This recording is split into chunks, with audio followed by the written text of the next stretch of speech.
यानी आपने एक ऐसी बात छुपाई है जानबूझ के ताकि आप अपनी प्रॉपर्टी उसे बेच सको। एक किस्म से फ्रॉड किया आपने, उसके साथ मिस रिप्रेजेंटेशन किया, आपने झूठ बोला है प्रॉपर्टी के बारे में उसको बेचने के लिए। और कॉन्ट्रैक्ट एक्ट की सेक्शन 17 या सेक्शन 18 भी इस पे लागू हो जाएगी, फ्रॉड या मिस रिप्रेजेंटेशन की। और अगर ऐसा हुआ,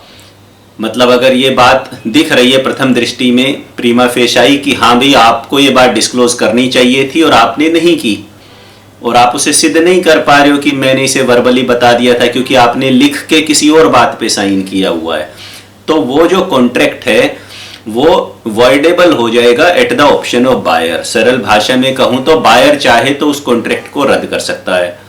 और आपसे कंपनसेशन या डैमेजेस भी मांग सकता है। ऐसा हुआ तो जो बायर से आपने पैसे लिए वो तो देने ही पड़ेंगे, साथ में कंपनसेशन भी देना पड़ेगा। और रिवर्स बात करूं,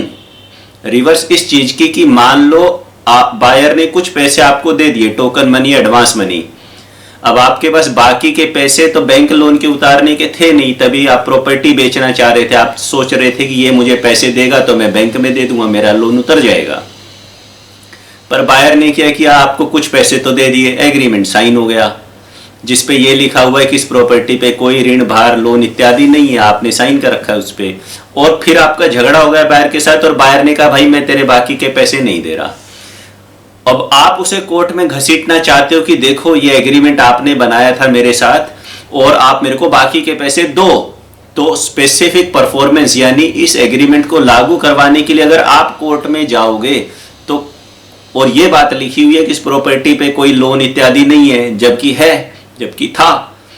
और बायर ने अगर कोर्ट को ये बात समझा दी कि हाँ भाई इसने जानबूझ के बात मेरे से छुपाई थी और इसलिए ये बात छुपा के ऐसा लिख के, झूठ लिख के इसने मेरे साथ फ्रॉड करा है, मिस रिप्रेजेंटेशन किया है, इसी चक्कर में मैंने इसे टोकन मनी या एडवांस मनी दे दिया था, वरना मैं तो ऐसी प्रॉपर्टी खरीदता ही नहीं जनाब जिसपे बैंक लोन चल रहा है। तो आपके लिए उस एग्रीमेंट के तहत बायर से बाकी के पैसे कोर्ट के माध्यम से लेना बहुत ही मुश्किल हो जाएगा, क्योंकि कोर्ट ऐसे एग्रीमेंट को लागू करवाने के लिए बायर को फोर्स नहीं कर सकती जिसपे ऑलरेडी बैंक का लोन चल रहा है, जो प्रॉपर्टी गिरवी पड़ी है, बैंक में मॉर्गेज है और एग्रीमेंट में आपने डिस्क्लोज नहीं कर रखा है, आपने स्पष्ट रूप से ऐसा नहीं लिख रखा कि इस प्रॉपर्टी पे इस बैंक से लोन चल रहा है, ये लोन अकाउंट नंबर है, प्रॉपर्टी पेपर भी ओरिजिनल आपके पास नहीं है। इस प्रकार की शर्त खोलकर आपने एग्रीमेंट में नहीं लिखी तो ये बात आपके अगेंस्ट जाएगी।